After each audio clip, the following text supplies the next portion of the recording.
From FingerLakes1.com, this is the Out of Bounds podcast, as we are here inside the new FingerLakes1.com studio in the North Park building in Seneca Falls, New York.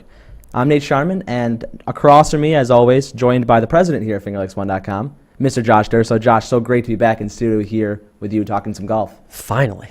It's been a few months. Yeah, it's been months. While. You know, I was taking a little time to re-listen to part of the episode from last time, and we were talking about playing golf. Yeah. And that is gone. It's been 3 months. That's a good point, though. Has it been 3 months since we played golf? I feel like for me, it's been close. I think we're close to 3 months. Yep, and then we're talking about January here in the Northeast, and it's not that bad out. You know, we have temperatures around the 40. It's very, very rainy and soggy, but at a temperature standpoint, you can get out and play a few holes here and there. Borderline. Yeah, borderline. But who will be playing a few holes definitely, though, is this week in the PGA Tour. We have our debut of the elevated events. Yes. As the Sentry is taking place this week in Hawaii. That's something we talked about at nauseum last year, especially with LIV. So it's so great that it's finally here. We're going to watch some professional golf. Yeah.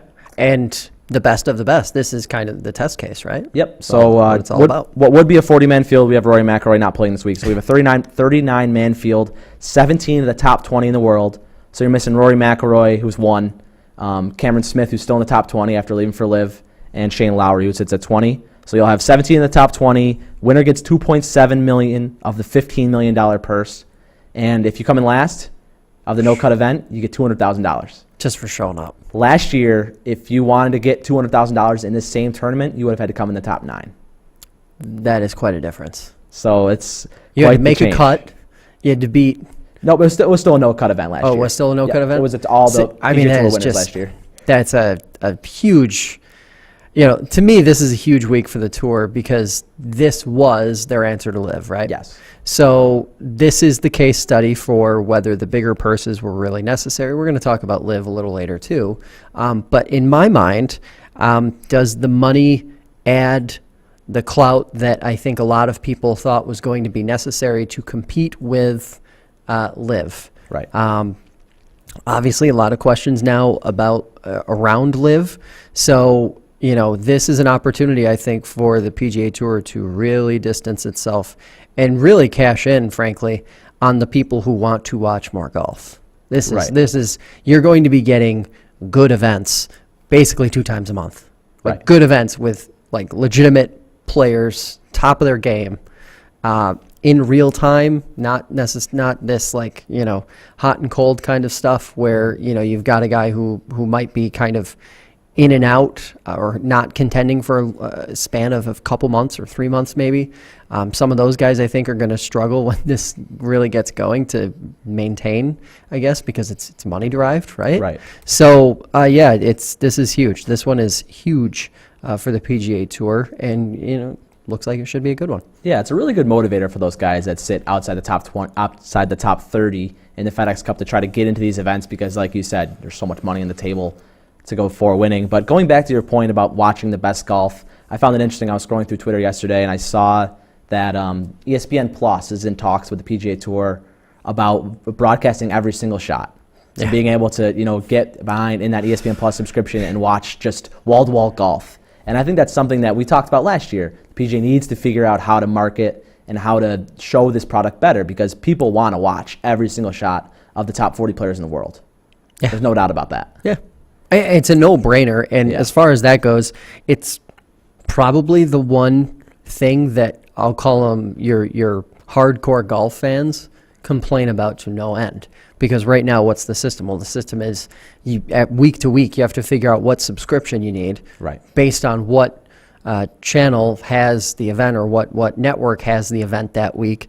And, by the end of the year, you might need like 3 or 4 subscriptions to be able to actually watch wall-to-wall golf. And it's not at all, right? Like we know it's not wall-to-wall golf. It's featured groups. It's in and out. You don't get to like actually choose what players to watch or what groups to follow. But it sounds like you can go watch Scott Stallings every single shot. That's what it sounds like to me you'll be able to do. Which is exactly 100% what the tour needs to do in this modern media world. Like that's what people want. Mm-hmm. That's they want to be able to watch every shot. They want to pick the group that they want to watch. They don't want the tour to tell them what featured group they're going to get to watch. Especially with gambling, you pick one of those guys that you don't necessarily see them a lot on television. You want to watch them play. Well, and you think about that from, from the growth of the game standpoint or growth of the tour, how do you get those guys, who are in a normal week where you have 140 players in the field?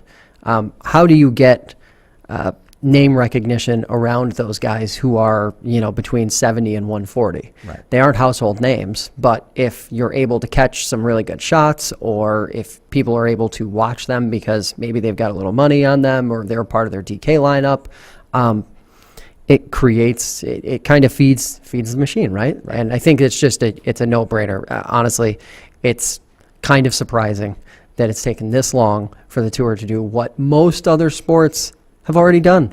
If you want to watch a game in any other sport, in any other major sport, there is a pretty simple path to being able to do that. Right, and then they'll be able to develop an identity too. Yeah. You'll be able to watch these players where, like you said, in the 70 to 140 range, where you don't see a lot on television, and you'll be able to pick out parts of their game, like, oh, I like that. He takes a little longer to the golf ball, or he hits it far, or it's just something with their swing that you like and resonate with. And, the other thing, too, is it doesn't come at the expense of what the network wants to show for its product, right? So it's a way of basically being able to keep both sides happy. The people who want to see, your outside the top 50 kind of golfers, your really dedicated golf fans, right? The guys who care about those storylines. And, you'll also be able to appease the people who just want to watch the guys that are in the top 10 of the leaderboard that particular day. Right. And that's it. So this could be a pretty big step for the PGA Tour. I'm interested to see how they figure that out. I'm sure they will. Hopefully more information will come out. Assuming they don't charge $1 billion for it. Yeah, it sounds like it'll be ESPN Plus, which a lot of sports fans, including myself, Paul back there, we have that subscription already. Yeah. So we'll be able to move Just on imagine from that. what ESPN will end up paying for that, though, if they end up getting kind of an exclusive deal like that. Right. That'll be a lot of money. Right. For sure. So we'll be sure to follow up on that. Another one that while we're talking about golf fans, critics of broadcasting, on Sunday at the Sentry, the last hour, so 7 to 8 p.m., it's in Hawaii, so it's in the prime time window here in the East Coast. It's going to be commercial free. It's awesome. So Callaway stepped up. They're promoting their new driver, so they were able to kind of buy that ad space and make that last hour commercial free. So you're going to see wall-to-wall golf. And that's something that golf fans have been really, really, quite frankly, mad about over the last year or two, where you're watching the final round and all you see is commercials, and you miss shots, you miss things, and you're not going to see any commercials in that last 7 to 8 hour on the Golf Channel window for the Sentry. So that's pretty awesome.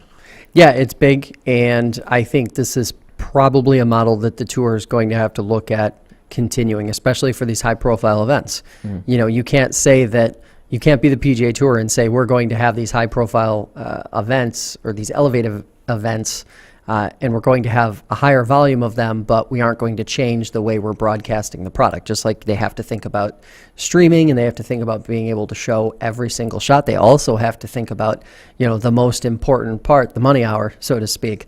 Find those sponsors. Golf has them. And make it happen. This is going to be really, really interesting for sure. I know a lot of tournaments have done the window, the picture-in-picture thing. Playing through, yeah. Yeah, like last year we saw that quite a bit. It seemed like that's fine. I think that, excuse me, that's better.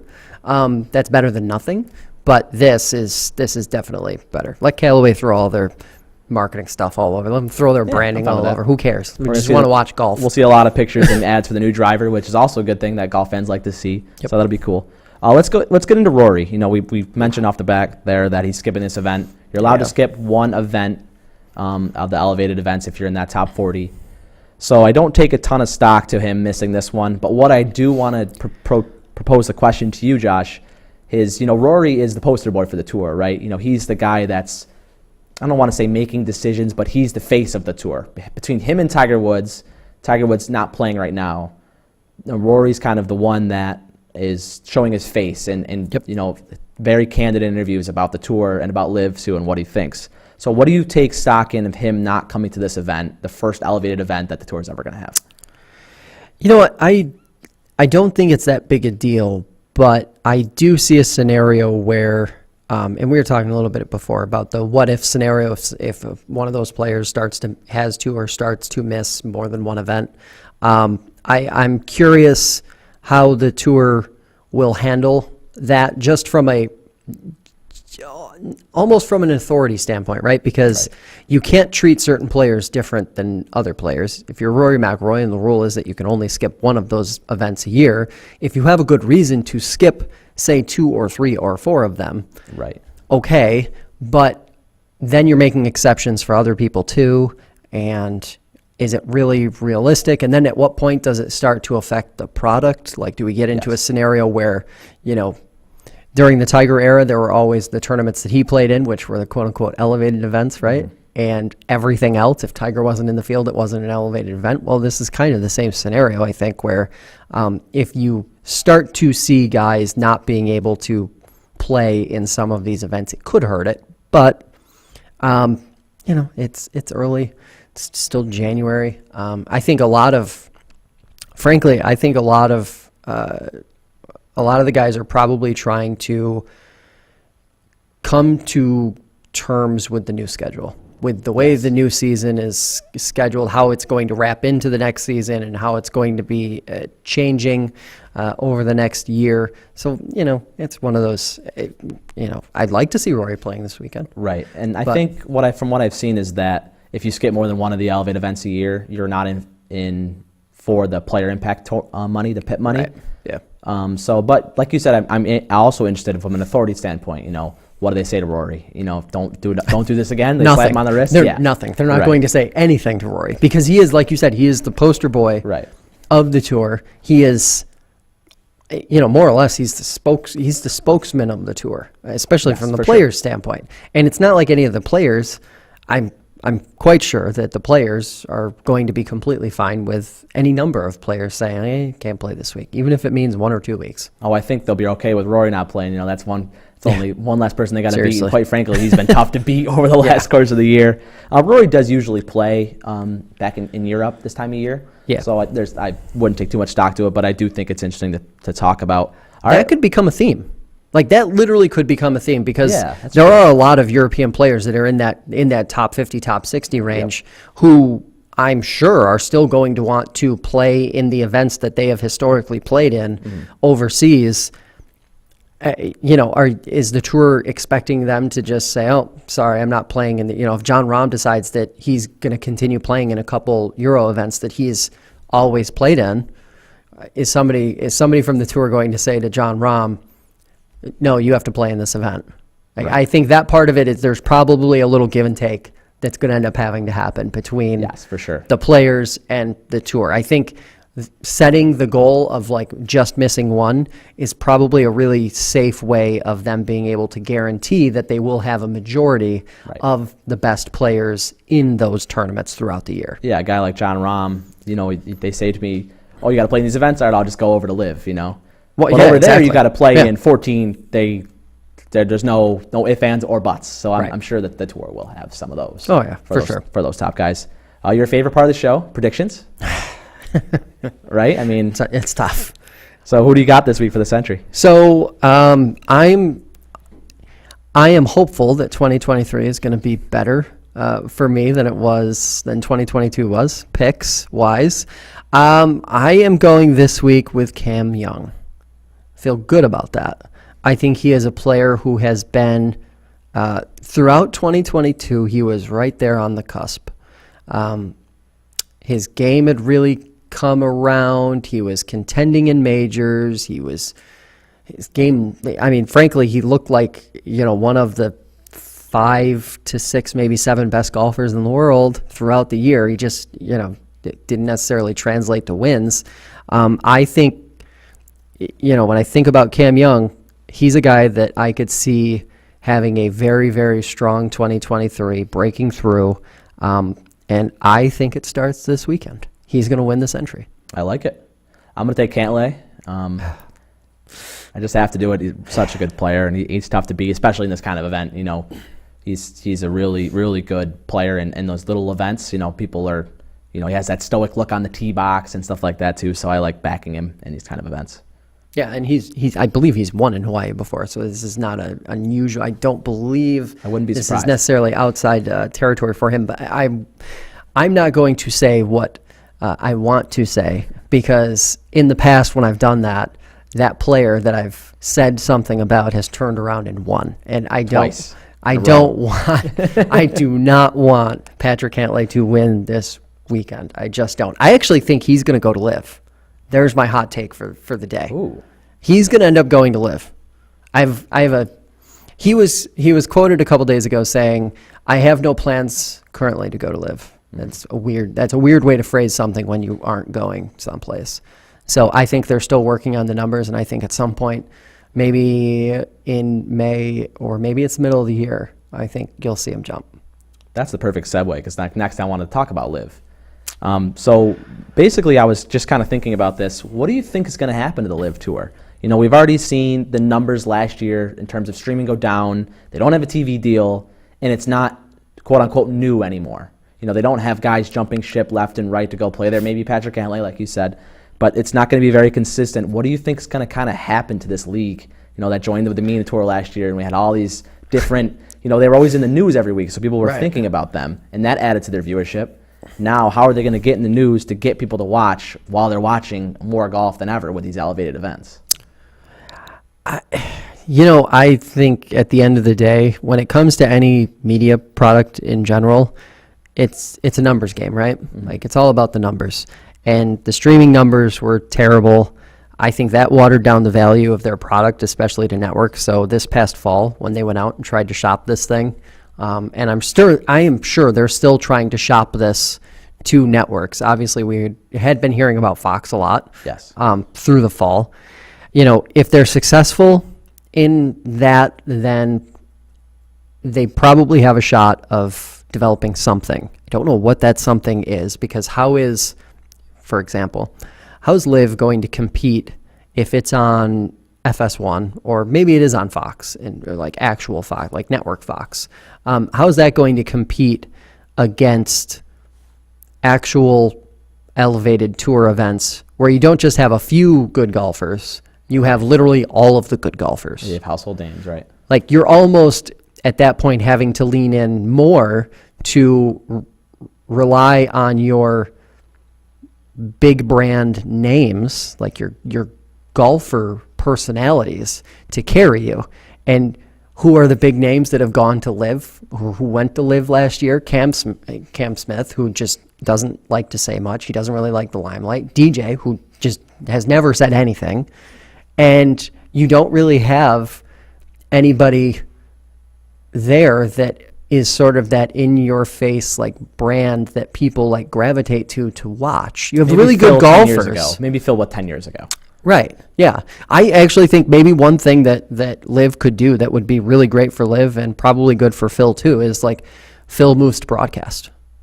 Oh, yeah, he's awesome in the booth. Right. So, like, I think that would, if you're talking about things that could potentially save LIV at this point, because I think it kind of needs saving. We've seen a lot of, like, exits from the organizational side. Yep. They keep talking, you look at their social media and they keep talking a lot about the team thing, team aspect. I don't think team golf can be sold in America. And for all of the talk about LIV wanting to make the game more global and wanting to go into the countries where you didn't have the kind of like money and media flow that America does with the PGA Tour, it just isn't there. Like, Right. It's not there. There's a reason why, like, events that are played in the U.S., LIV events that were played in the U.S. had significantly better numbers than the ones that were played overseas. And it's not just the time zone difference. There aren't people in these communities or in these countries that watch golf the way American golf fans watch golf. Right. See, being parked in front of a television, like I know LIV has said, our tournaments are shorter, our tournaments are quicker because we're shotgunning, but you're still sitting there for like 3 hours. Yeah, 4 hours, Like, 3-4 hours. It's a long time to get anybody to be that engaged. And at the end of the day, there's only one sport in America that does that, and it's the NFL. Right. Every other sport, is either significantly shorter or just doesn't draw it. Yep. What are your thoughts? What do you think? Like, Yeah, what the NFL do is the you only think? sport that's done the opposite. They've Right. made Red Zone 7 hours of commercial-free football. Yeah. That's the only thing they've really Like, changed. what can LIV do at this point to to draw those numbers up, those viewership numbers up, because like you remember the streaming numbers, they were terrible. they're Like terrible. there were days when they were literally getting like 15 or 20,000 like plays. That's abysmal. You cannot support something as large as LIV and as expensive as LIV. I don't care how, if the money is just never ending, it doesn't matter. Like that doesn't matter. You still need to have a semi-viable product, and it doesn't even look like a semi-viable product at this point. I think their only answer, in my opinion, is the team aspect. You know, I know it may not be successful in U.S. golf fans, but I think that's the only way they're different from the PGA Tour. You know, they play the same game, same rules. The only way they're different is that team aspect that, quite frankly, no one has really seen that before in modern golf. So that's different. You know, that can excite people. You know, they've started to kind of build brands in terms of the teams. Like, for example, Four Aces with Dustin Johnson. They're trying to push merch sales and get that as a brand. Dustin Johnson is the Four Aces team captain. You know, so I think if they're able to kind of staple guys like, you know, they don't only have one Dustin Johnson. You know, they don't have a lot of those big guys like that. Let's try to, you know, you have a lot of guys that are Dustin Johnson fans because he's just been around for so long. You're able to staple him to a team and sell merchandise, have a logo, have a brand, and I think you're able to kind of do stuff through that. It's just going to be really hard to, like you said, to sway the team golf aspect of people. But that's the only way I see them possible, because that's the only way they're different from the Is tour. that, when you think about that though, from a fan standpoint, is that something that's achievable in year 2? Even year 3? I think so. Oh man. I just don't. They're going to have to figure it out, because there's no, in my mind anyway, there's no way they can make this thing last without having something that separates them from others. You go money, money, money, money, but that at the end of the day, that can maybe skew people. You know, people are like, I don't really care about this anymore. But with the team aspect, they're different. That's what they do, in my opinion. Yeah, it just, to me, it takes so long and it's so hard to get that to build up, because like if you go back to, I know the funny graph that I always think of in this kind of scenario is like, people think of the Tiger era, so from like 97 to the late 2000s. People just think, when they think of what Tiger's impact on the game was, that the money just, bang, it was just there, like 98, 99. It was like 10 years before the money started to flow into it in the way that like the quote-unquote modern PGA Tour saw it. And I think the branding is kind of the same thing. Like Tiger took the world by storm, and it still took 10 years for things to really like ramp up to full speed. Like this is something for LIV that's going to take years to get going. Like I don't think they're going to be able to sell this team thing or any of these teams in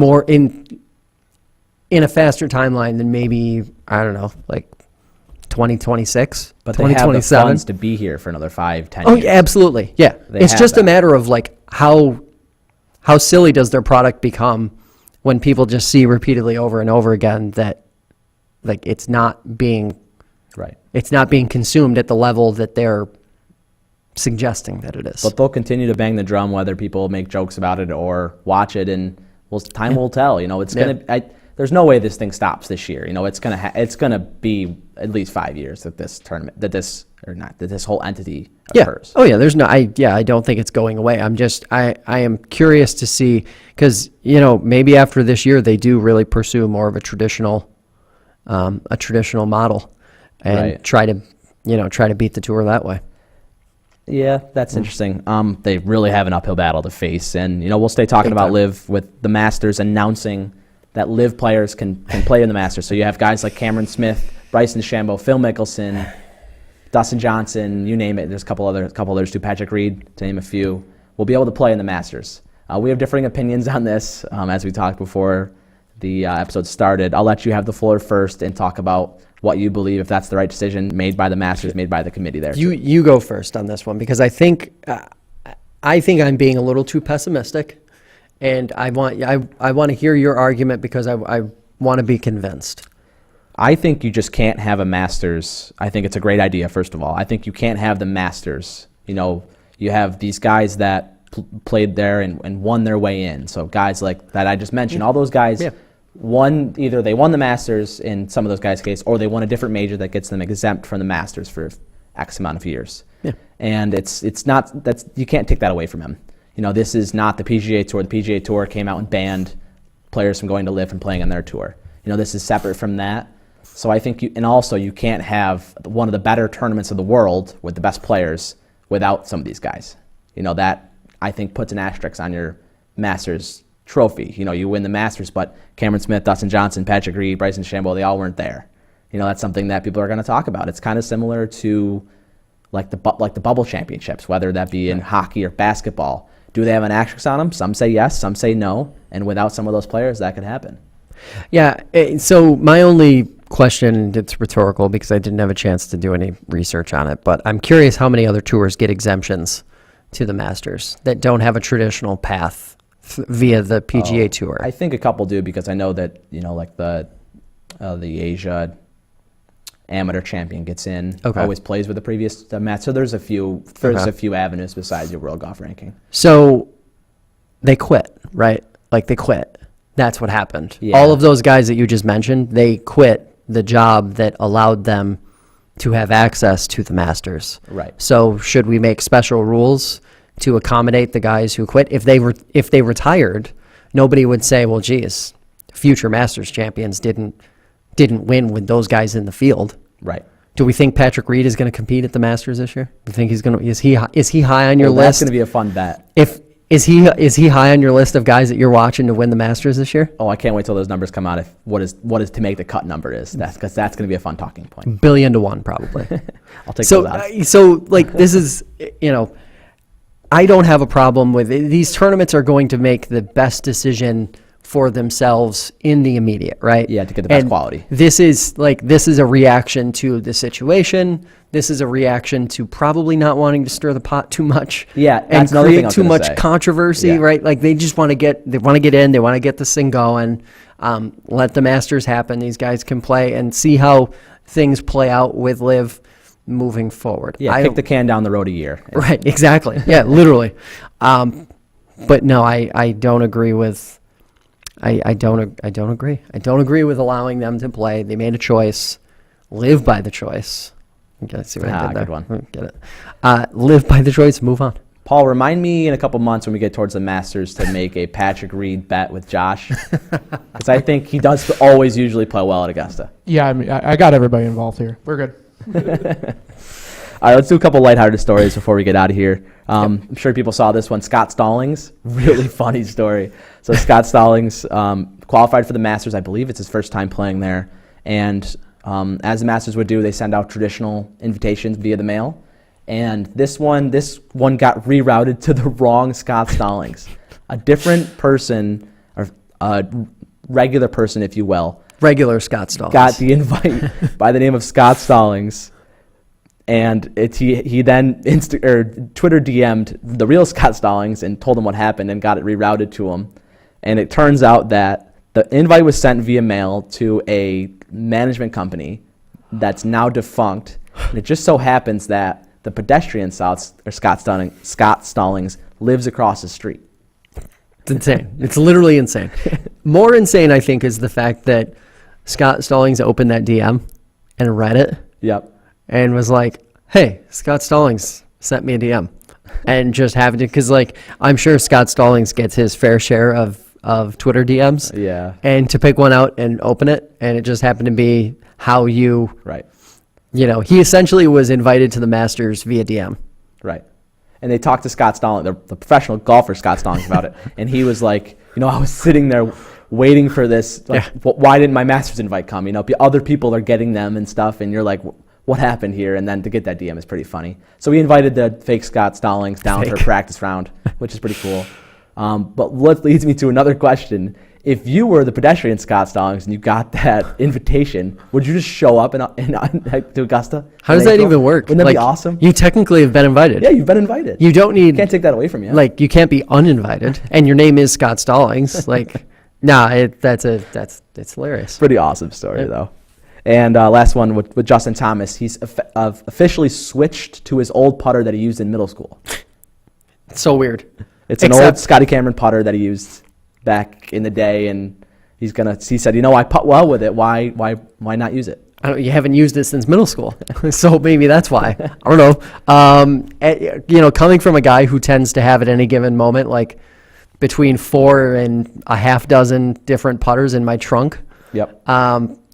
I'm one of those guys. I use one of those putters. You use one of those so. putters, like they tend to rotate, and I'm constantly adding to the collection, and it's an in and out thing. One round it might be one putter, it might be another the next.